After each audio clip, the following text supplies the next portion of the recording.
जय हिंद दोस्तों। तो आज हम लोग जो है एडिटोरिया का जो है सेट नंबर 8 हम लोग डिस्कशन करेंगे, जो इंटर स्तरीय बिहार एसएससी का जो प्रैक्टिस सेट है और ये एडिटोरिया का है।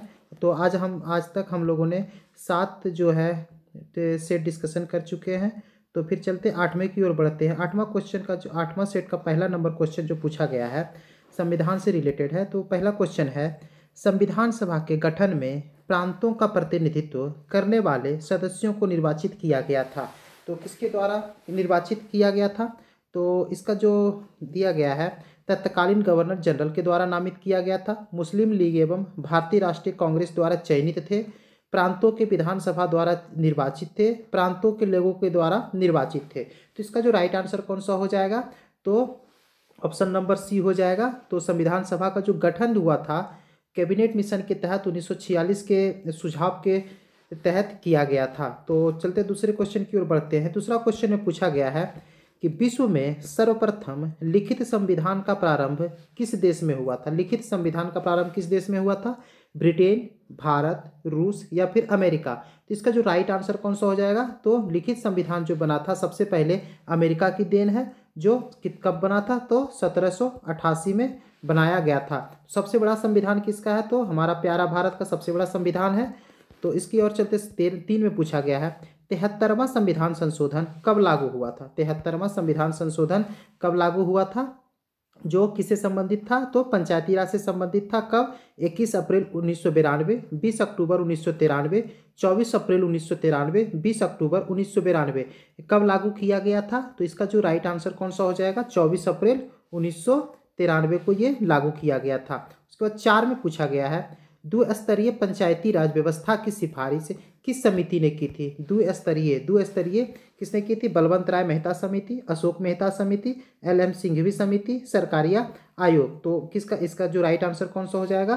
तो अशोक मेहता समिति की सिफारिश पर किया गया था। देखिए इसमें अशोक मेहता 2 का है, इसलिए 2 हो जाएगा। और त्रिस्तरीय पूछा जाएगा तो देखिए इसमें 3 दिया हुआ, बलवंत राय मेहता समिति तो त्रिस्तरीय हो गया, इसमें 2 स्तर अशोक मेहता। ये जो हुआ था 1900 कब हुआ था? 1977 में किया गया था। उसके बाद फिर चलते हैं 5 में पूछा गया है, मैथिली भाषा को भारतीय संविधान की 8वीं अनुसूची में किस संविधान संशोधन के माध्यम से जोड़ा गया? किस संविधान संशोधन के माध्यम से जोड़ा गया? 71वां, 92, 21वां या फिर 51वें? तो इसका जो राइट आंसर कौन सा हो जाएगा? तो आपका 92वां संविधान संशोधन राइट आंसर हो जाएगा। तो इसको कब किया गया था? 1993 में जोड़ा गया था। उसके बाद अगले क्वेश्चन की ओर बढ़ते हैं। राज्य विधान परिषद में कितने सदस्यों का नामांकन राज्यपाल के द्वारा किया जाता है? राज्यपाल के द्वारा कितनों को किया जाता है? तो इसका जो राइट आंसर कौन सा हो जाएगा? तो 1/6 किया जाता है राज्यपाल के द्वारा। उसके बाद पूछा गया है, निम्नलिखित में से कौन सा भारतवर्ष को एक धर्मनिरपेक्ष राज्य के रूप में वर्णित करता है?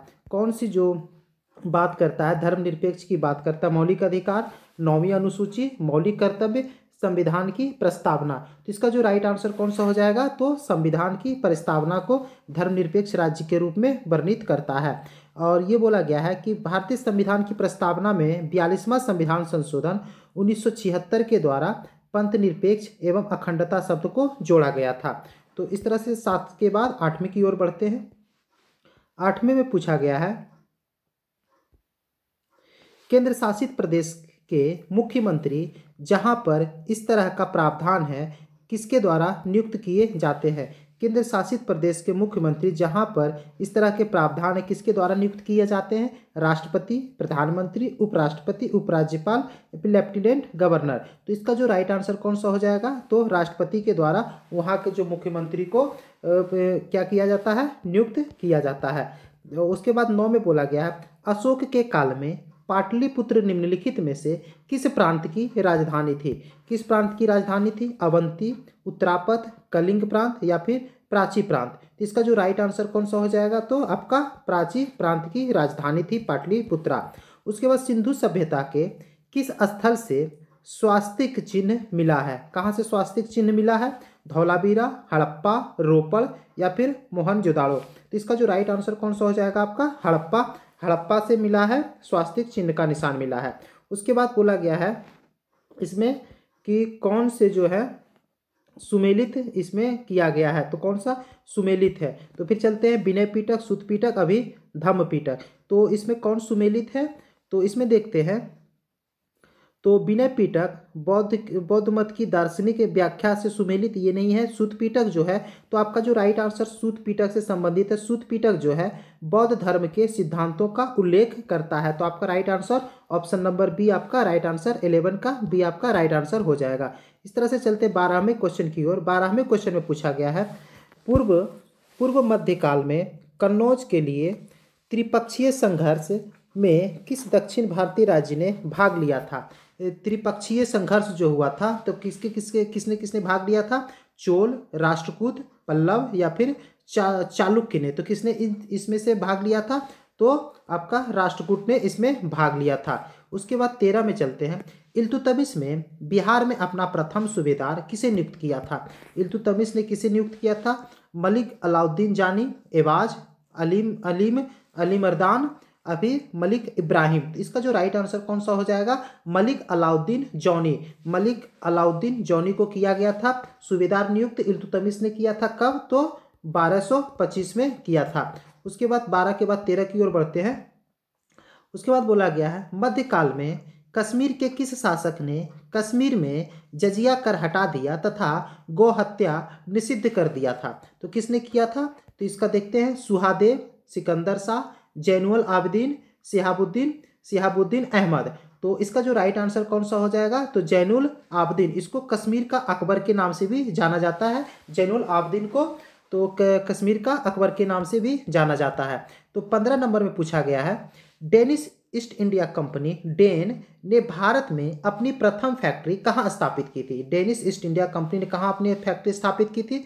ट्रैंकाबूर, श्रीरामपुर या फिर मसूलीपट्टनम, कालीकट। तो इसका जो राइट आंसर कौन सा हो जाएगा, तो ट्रैंकूवर में किया था। ट्रैंकूवर में किया था डेन ईस्ट इंडिया कंपनी ने। तो उसके बाद चलते हैं 16 में। पानीपत के तृतीय युद्ध 1761 के समय मराठा पेशवा निम्नलिखित में से कौन था। मराठा पेशवा 1761 जो पानीपत का थर्ड युद्ध जो हुआ था, उसमें कौन था। बालाजी विश्वनाथ, बाजीराव प्रथम, बालाजी बाजीराव, माधवराव प्रथम। तो कौन सा था, तो बालाजी बाजीराव इसके राइट आंसर थे। तो ऑप्शन नंबर सी आपका राइट आंसर हो जाएगा।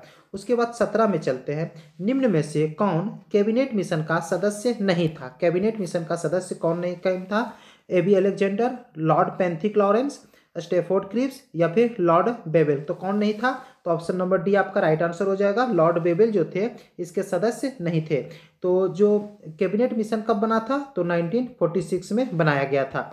उसके बाद बोला गया है, नेशनल हेराल्ड पत्रिका का संपादन किसने किया था। तो पहला नंबर नेशनल हेराल्ड जो आया था वो अंग्रेजी भाषा में था। इसका संपादन किसने किया था, मोतीलाल घोष, GS अय्यर, जवाहरलाल नेहरू, रामकृष्ण पिल्ले। इसका जो राइट आंसर कौन थे, तो जवाहरलाल नेहरू ने इसका संपादन स्टार्ट किया था। और हुआ कब था, तो 1938 में इसका संपादन स्टार्ट किया गया था। उसके बाद 9 अगस्त 1942 को कांग्रेस के प्रमुख नेताओं की गिरफ्तारी के विरोध में किसने बिहार में महाधिवक्ता के पद से इस्तीफा दे दिया था। किसने महाधिवक्ता पद से इस्तीफा दे दिया, बलदेव सहाय, राम गोविंद सिंह, जगपति कुमार, सत्यनारायण सिन्हा। तो इसका जो राइट आंसर कौन सा हो जाएगा, तो बलदेव सहाय आपका राइट आंसर हो जाएगा। उसके बाद 20 में चलते हैं।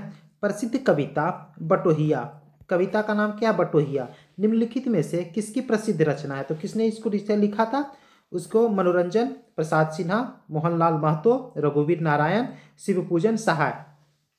तो इसका जो राइट आंसर कौन सा हो जाएगा, तो रघुवीर नारायण आपका राइट आंसर हो जाएगा। उसके बाद 21 में पूछा गया है, भारत के किस प्रदेश की सीमाएं 3 देशों क्रमशः नेपाल, भूटान एवं चीन से मिलती है। तीन की जो सीमा है भारतीय राज्य किससे मिलता है, अरुणाचल प्रदेश, मेघालय, पश्चिम बंगाल या फिर सिक्किम। तो इसका जो राइट आंसर कौन सा हो जाएगा, आपका सिक्किम आपका राइट आंसर हो जाएगा। उसके बाद चलते हैं 22 में पूछा गया है, भारतीय उपमहाद्वीप मूलतः एक विशाल भूखंड का भाग था जिसे क्या कहा जाता, जिसे कहते हैं, क्या कहते हैं, जुरैसिक भूखंड, आर्यावर्त, इंडियाना या फिर गोंडवाना लैंड। तो इसका जो राइट आंसर कौन सा हो जाएगा, तो गोंडवाना लैंड के नाम से जाना जाता है। उसके बाद 23 में पूछा गया है निम्नलिखित में से कौन सा मेघालय पठार का अंश नहीं है। मेघालय पठार का अंश नहीं है कौन? भूवन पहाड़ियाँ, गारो, खासी या फिर जयंतियाँ। तो इसका जो राइट आंसर कौन सा हो जाएगा? तो भूवन पहाड़ियाँ इसका राइट आंसर हो जाएगा। उसके बाद भूवन पहाड़ियाँ कहाँ है? तो असम का पार्ट है, असम का पार्ट है, ना कि मेघालय का। उसके बाद 23 के बाद 24 की ओर चलते हैं। 24 में क्या है? 24 में पूछा गया है 10 डिग्री चैनल पृथक करता है। 10 डिग्री चैनल पृथक करता है, किसे अलग करता है? अंडमान को निकोबार से, अंडमान को म्यांमार से, भारत को श्रीलंका से, लक्षद्वीप को मालदीव से। तो इसका जो राइट आंसर कौन सा होगा? तो अंडमान को निकोबार से 10 डिग्री चैनल अलग करता है। उसके बाद फिर चलते हैं 25 में पूछा गया है इसका सही उत्तर चुनने की बात की गई है, किसके साथ किसका मिलान होगा। तो फिर चलते हैं 25 में पूछा है क्या है?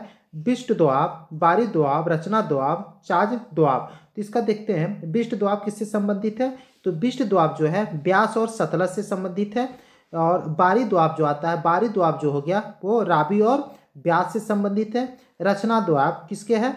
तो रावी तथा चिनाब से मध्य है। उसके बाद चाज दोआब जो होता है चिनाब तथा झेलम के मध्य स्थित है।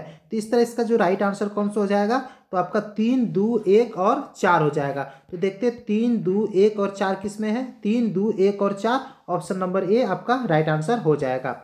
उसके बाद चलते 26 में किस नदी पर शिव समुद्रम जलप्रपात अवस्थित है? शिव समुद्रम जलप्रपात किस पे अवस्थित है? कावेरी, कृष्णा, गोदावरी या फिर महानदी। तो इसका जो राइट आंसर कौन सा हो जाएगा? आपका कावेरी आपका राइट आंसर हो जाएगा। उसके बाद 27 में पूछा गया है गरजने वाली चालीसा, प्रचंड पचासा, चीखने वाली साठा पवने पृथ्वी के किस गोलार्ध में चलती है? किस गोलार्ध में चलती है? उत्तरी, दक्षिणी, पूर्वी या फिर पश्चिमी गोलार्ध। तो इसका जो राइट आंसर कौन सा हो जाएगा? तो दक्षिणी गोलार्ध में चलता है। गरजता चालीसा, प्रचंड पचासा, चीखती साठा के नाम से जाना जाता है, जो कहाँ चलता है? तो दक्षिणी गोलार्ध में। निम्न में से कौन सा सुमेलित नहीं है? कौन सुमेलित नहीं की बात की गई है? देश और राजधानी साइप्रस, कंबोडिया, ओमान या फिर सीरिया। तो इसमें देखते हैं कि साइप्रस की राजधानी कहाँ है? साइप्रस, निकोसिया, ये सही है। कंबोडिया की राजधानी है न्योमपेना, कंबोडिया हो गया। ओमान की राजधानी जो है अम्मान नहीं बल्कि मस्कट इसकी राजधानी हो गया, इसलिए ऑप्शन नंबर सी आपका सही आंसर हो जाएगा। इसमें गलत है। ओमान की राजधानी कहाँ है? तो मस्कट है, मस्कट। और सीरिया दमिश्क हो गया। तो फिर चलते हैं अगले क्वेश्चन 29 में पूछा गया है निम्न में से किस एक से समावेशित विकास को बढ़ाने की आशा नहीं की जा सकती है? समावेशित विकास को बढ़ाने की आशा नहीं की जाती है, तो किसमें नहीं की जा सकती है? राष्ट्रीय आय की ऊंची वृद्धि, ग्रामीण विकास, कृषि विकास, कृषकों की पर्याप्त शाखा। तो इसमें तो ये बढ़ाने की बात की जा सकती है, लेकिन राष्ट्रीय आय की ऊंची वृद्धि दर कभी भी जो है समावेशित विकास को बढ़ावा देने की बात नहीं की जा सकती है उसमें। उसके बाद 30 में पूछा गया है कि सार्वजनिक वितरण प्रणाली से वितरित अनाज पर कीमत बढ़ाने का उद्देश्य क्या है? क्या उद्देश्य है? किसानों को आकर्षक कीमत, अनाज के उपयोग को नियंत्रित किया जा सके, इस योजना में निहित उपादान का भार कम हो सके, इस योजना से लाभ कमाना। तो इसका जो उद्देश्य क्या होता है? तो उद्देश्य जो होता है इस योजना में निहित उत्पादन का भार कम हो सके, इसलिए इसकी बात की गई है। उसके बाद 30 के बाद 31 की ओर चलते हैं। 31 में पूछा गया है राष्ट्रीय स्तर पर कृषि विपणन सहकारिताओं का शीर्ष संगठन क्या है? तो कृषि का शीर्ष संगठन एफसीआई, नफेड, नेशनल कोऑपरेटिव यूनियन, राष्ट्रीय कृषि विपणन परिषद। तो इसका जो राइट आंसर कौन सा हो जाएगा? तो नफेड हो जाएगा, नेफेड। नेफेड का फुल फॉर्म क्या होता है? National agricultural cooperative marketing federation of India. तो इसकी जो स्थापना हुआ था, कब हुआ था? 2 अक्टूबर 1958 को नफेड की स्थापना की गई थी। उसके बाद 32 में पूछा गया है विकास केंद्र उपागम किस योजना के अंतर्गत अपनाया गया था? विकास केंद्र उपागम किस योजना के अंतर्गत अपनाया गया था? प्रथम, द्वितीय, तृतीय या फिर चतुर्थ पंचवर्षीय योजना। तो किसमें? तो चतुर्थ पंचवर्षीय योजना में इसको अपनाया गया था। चतुर्थ पंचवर्षीय ऑप्शन नंबर डी आपका राइट आंसर हो जाएगा। उसके बाद चलते हैं 33 की ओर। 33 में किया गया है कि घटनाक्रम के अनुसार इसको सजाने की बात की गई है। तो उसके बाद फिर बैंकों के पास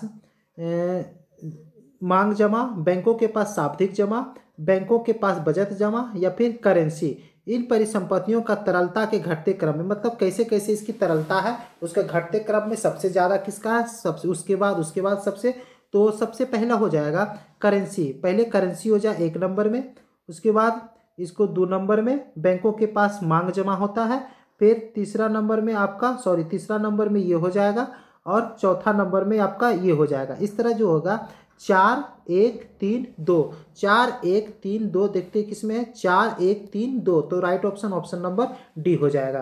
तो फिर चलते हैं 34 में पूछा गया है, निम्नलिखित में से कौन एक जैविक अनुक्रमण की प्रावस्थाओं का सही क्रम है। जैविक का सही अनुक्रमण क्या है, तो फिर देखते हैं। इसमें नवीनीकरण, प्रवास, अस्थापन, प्रतिक्रिया, स्थिरीकरण। उसके बाद प्रवास, नवीनीकरण, अस्थापन, प्रतिक्रिया, स्थिरीकरण। तो इस तरह में देखते हैं, सब तो एक ही जैसा है। तो फिर देखते हैं इसमें लास्ट कौन है और फर्स्ट कौन है। तो सबसे पहला नंबर क्या आता है, तो नवीनीकरण आता है, नगरीकरण आ गया, और उसके बाद सबसे लास्ट में स्थिरीकरण आ गया, नगरीकरण के बाद स्थिरीकरण। तो ऑप्शन नंबर आपका ए राइट आंसर हो जाएगा जैविक के संबंध में। उसके बाद बोला गया है जैव विविधता के नाश का कारण क्या है। जैव विविधता जो है उसका नाश का कारण क्या है, जीवों के प्राकृतिक आवास की कमी, पर्यावरणीय प्रदूषण, वनों का नाश, इनमें से सभी। तो ऑब्वियसली बात, जैविक विविधता जो है वो इनमें से सभी रीजन जो होता है नाश का कारण बनता है। तो उसके बाद चलते 36 में, प्रहरी ऐप को किस मंत्रालय द्वारा जारी किया गया है। प्रहरी ऐप को किस मंत्रालय द्वारा जारी किया गया है, गृह मंत्रालय, रक्षा मंत्रालय, विदेश मंत्रालय, या फिर ए और बी दोनों। तो इसका जो राइट आंसर कौन सा हो जाएगा, तो गृह मंत्रालय के द्वारा इसको जो है जारी किया गया है। उसके बाद 37 में है, ग्लोबल फायर पावर इंडेक्स 2023 में भारत का स्थान कौन सा है, चौथा, 11वां, 32वां या फिर 44वां।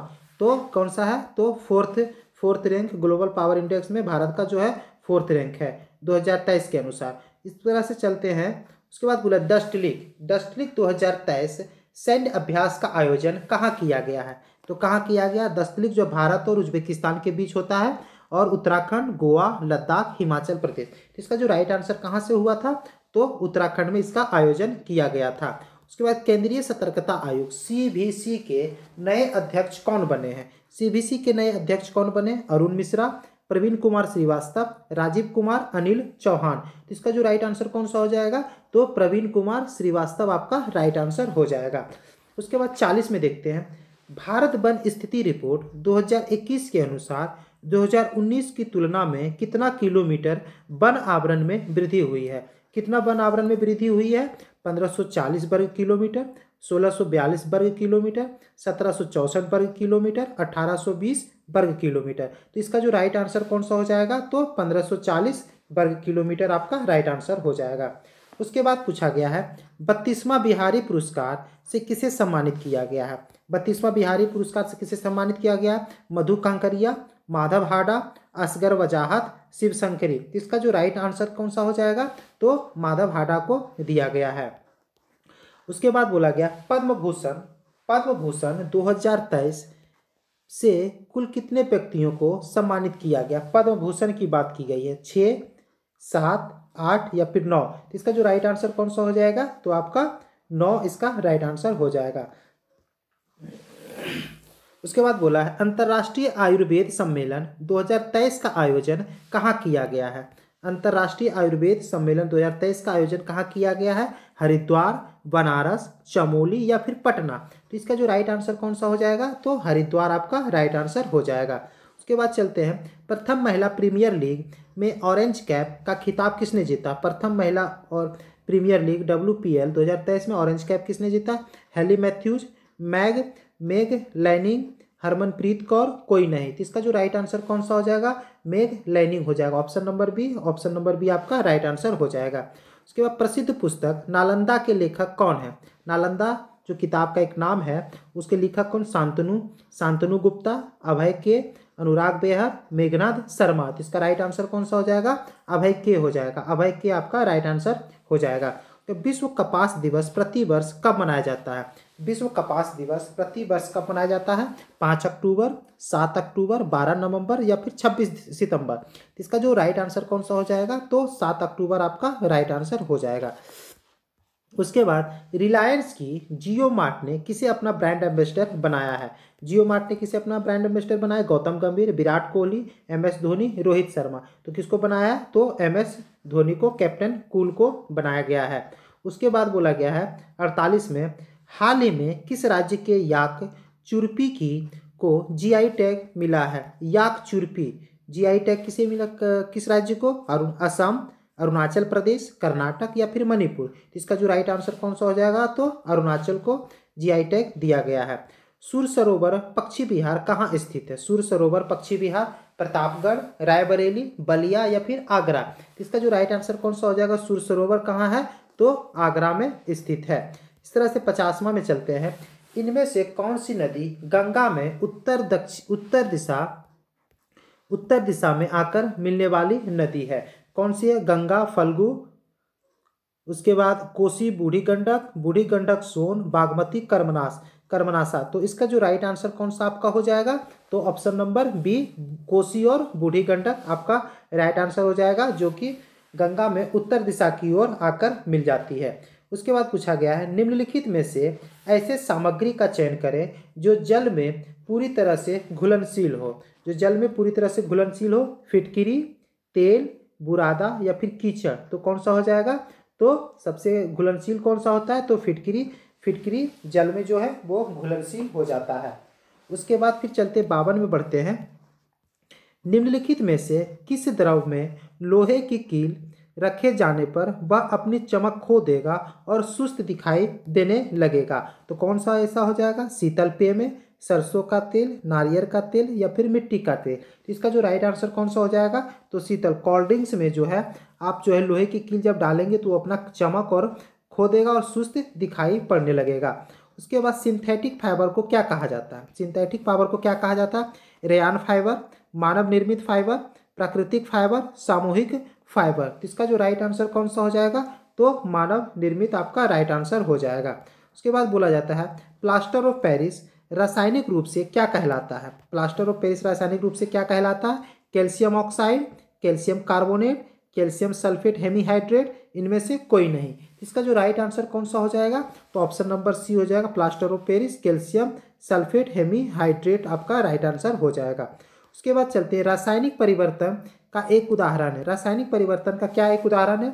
बादलों का बनना, पानी में सोडियम गिराना, नमक को पानी में घोलना, बिजली के प्रकाश की चमक। तो इसमें जो राइट आंसर कौन सा हो जाएगा? तो ऑप्शन नंबर बी हो जाएगा, पानी में सोडियम को गिराना रासायनिक परिवर्तन का उदाहरण होता है।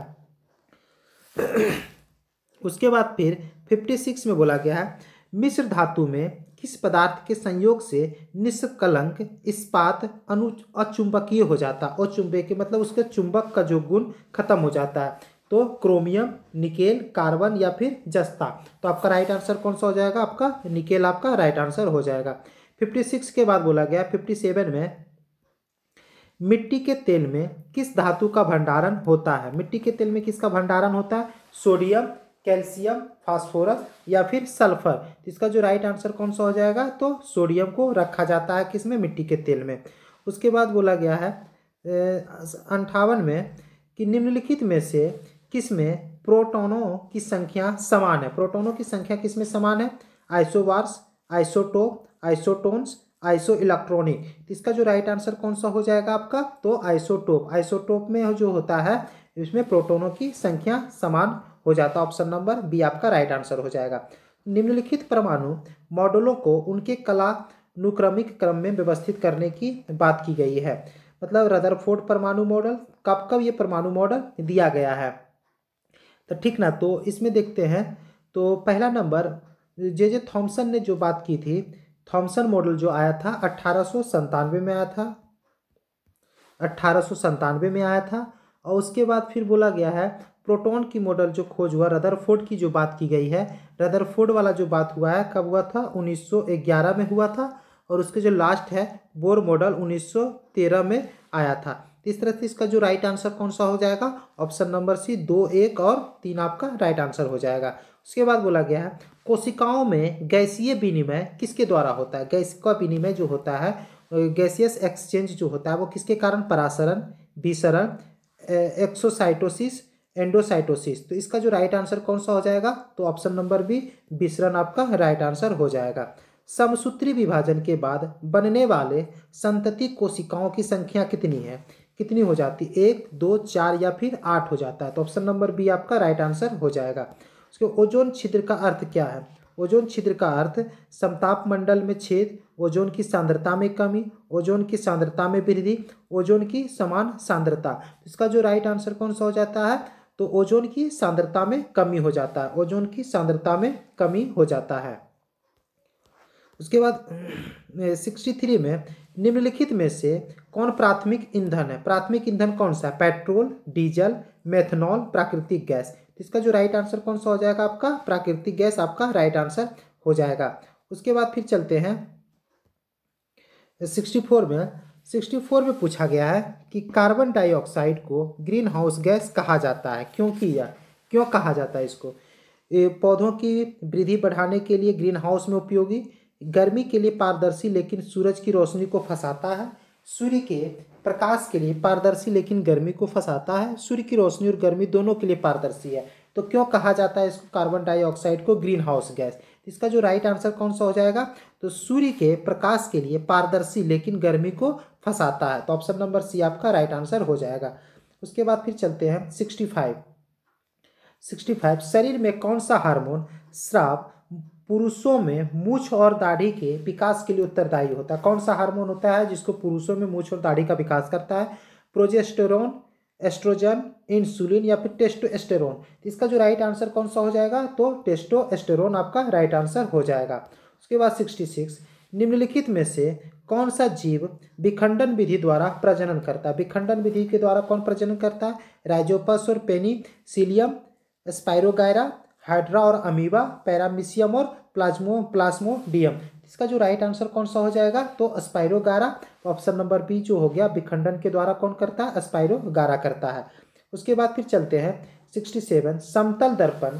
समतल दर्पण में हमारे चेहरे की छवि बनती है, कैसी बनती है, वास्तविक, आवर्धित, आभासी या फिर कम बनती है। तो इसका जो राइट आंसर कौन सा हो जाएगा, ऑप्शन नंबर सी आभासी बनती है, वर्चुअल बनती है।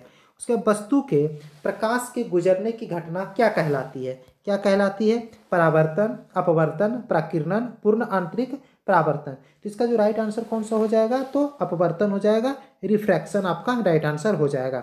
फ्यूज तार का विशिष्ट प्रतिरोध कैसा होता है, उच्च, कम, शून्य या फिर अनंत होता है। तो क्या होता है, तो ऑब्वियस सी बात इसका उच्च होता है। त्वरण एक्सीलरेशन की इकाई क्या होता है, एक्सीलरेशन की जो इकाई होता है क्या होता है, तो मीटर पर सेकेंड स्क्वायर। इसका राइट आंसर क्या हो जाएगा, मीटर पर सेकेंड स्क्वायर आपका राइट आंसर हो जाएगा। उसके निम्नलिखित में से कौन सी आवृत्ति एक सामान्य मनुष्य द्वारा सुनी जा सकती है, कौन सी आवृत्ति सामान्य मनुष्य के द्वारा सुनी जा सकती है, 10⁴ हर्ट्ज, 10⁵ 6 या फिर 7। तो इसका जो राइट आंसर कौन सा हो जाएगा, 10⁴ हर्ट्ज जो है आपका ऑप्शन नंबर है, जो सामान्य मनुष्य के द्वारा सुनी जा सकती है।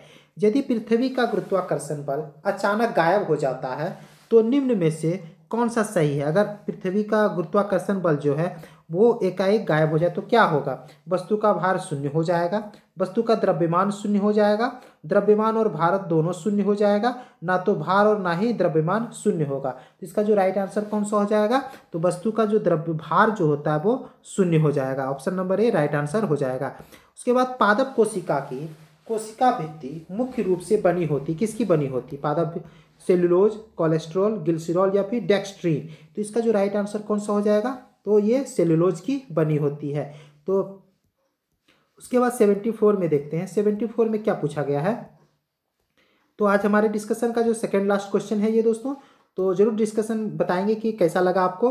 तो मनुष्य में 2 बार बढ़ने वाले दांतों की संख्या कितनी है, 2 बार जन्म लेता है दांत जो है वो कौन है, 4, 8, 6 या फिर 20। तो अब इस बात ये कितनी हो जाएगी, तो 20 दांत ऐसे होते हैं कि जो मनुष्य में 2 बार पैदा लेते हैं। उसके बाद लास्ट क्वेश्चन चलते हैं दोस्तों।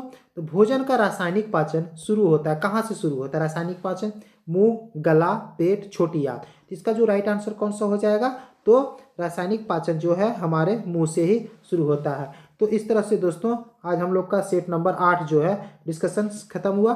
तो फिर जरूर बताएंगे कैसा लगा कमेंट्स करके, और प्लीज़ अपने दोस्तों के साथ जरूर शेयर करें। तो धन्यवाद।